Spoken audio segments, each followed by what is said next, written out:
బిర్యానీలో బొద్దింకలు, కర్రీలో జెర్రెలు, ఐస్ క్రీంలో ఈగలు, భక్తులతో నిత్యం రద్దీగా ఉండే తిరుపతిలో పరిస్థితి ఇది.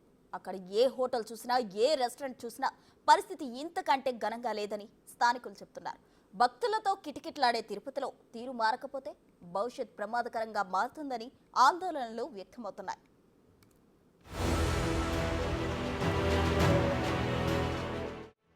శ్రీవారి దర్శనానికి వెళ్తున్న భక్తులారా జాగ్రత్త. తిరుపతి హోటళ్లలో భోజనం చేస్తే అంతే సంగతి.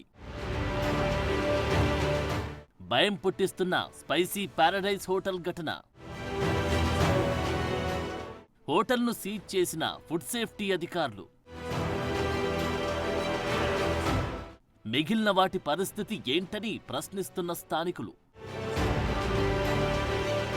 తిరుమల తిరుపతి దేవస్థానం జీవితంలో కనీసం ఒక్కసారైనా శ్రీవారిని దర్శించుకోవాలని ప్రపంచవ్యాప్తంగా ఉన్న హిందువులు కోరుకునే పుణ్యక్షేత్రం. నిత్యం భక్తులతో కిటకిటలాడే హిందూ దేవాలయం. ఏడుకొండలవాడి భక్తులే తిరుపతి అభివృద్ధికి, అక్కడి వ్యాపారాలకు ప్రధాన వనరులు. అందులోనూ హోటళ్ల వ్యాపారానికి తిరుపతి తిరుగులేని ప్రాంతం. అయితే దీన్నే హోటల్ యజమానులు అనుకూలంగా మార్చుకొని నాణ్యత లేని ఫుడ్ను వడ్డిస్తున్నారు.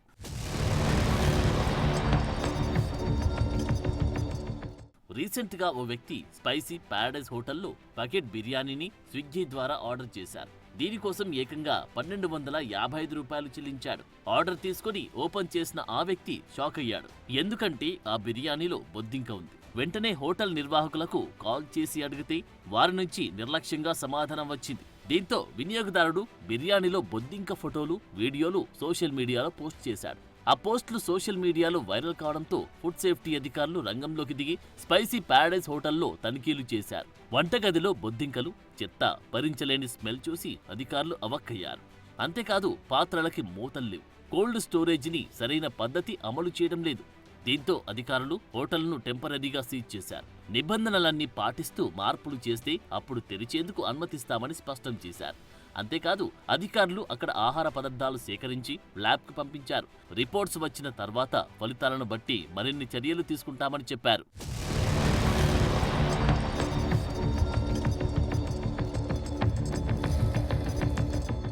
స్పైసీ పారడైజ్ వరకు చర్యలు బాగానే ఉన్నా మిగిలిన వాటి పరిస్థితి ఏంటనే ప్రశ్నలు వినిపిస్తున్నాయి.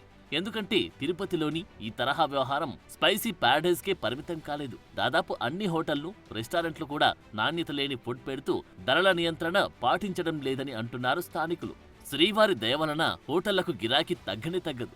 వద్దన్న వినియోగదారులు వస్తూనే ఉంటారు. భక్తులతో తిరుపతి ఎప్పుడు కిటకిటలాడుతూ ఉండడంతో హోటల్స్లో టోకెన్ దొరకడమే కష్టం.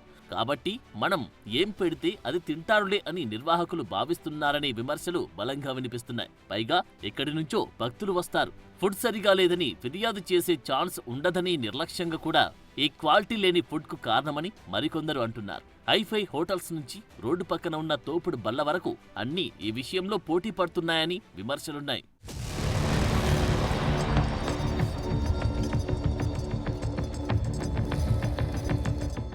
నాసిరకం సరుకులు, నూనెలు, రంగులు, కల్తీ పదార్థాలు కలిపిన ఆహారం తయారు చేసి విక్రయిస్తున్నారు. దేవుడా, మేం ఆరోగ్యంగా ఉండాలని శ్రీవారిని దర్శనం చేసుకోవడానికి వచ్చిన భక్తులు ఈ హోటల్స్లో అనారోగ్యాన్ని కొనుక్కొని వెళ్తున్నారు. ఈ పరిస్థితి తిరుపతికి ఉన్న బ్రాండ్ నేమ్ ని దెబ్బతీస్తుందని చాలా మంది ఆవేదన వ్యక్తం చేస్తున్నారు. హోటల్స్లో ఫుడ్ సరిగా లేకపోతే శ్రీవారిని దర్శించుకునే వారు కూడా తగ్గిపోయే ప్రమాదం కూడా ఉంది. దీంతో స్థానిక అధికారులు ఈ విషయాన్ని చాలా సీరియస్గా తీసుకోవాలి. తిరుపతి అంటే వ్యాపారం మాత్రమే కాదు, హిందువుల మనోభావాలతో ముడిపడి ఉన్న ప్రాంతం.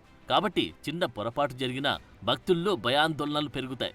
సో హోటళ్ల నిర్వహణపై అధికారులు ప్రత్యేక దృష్టి పెట్టాల్సిన అవసరం ఉంది.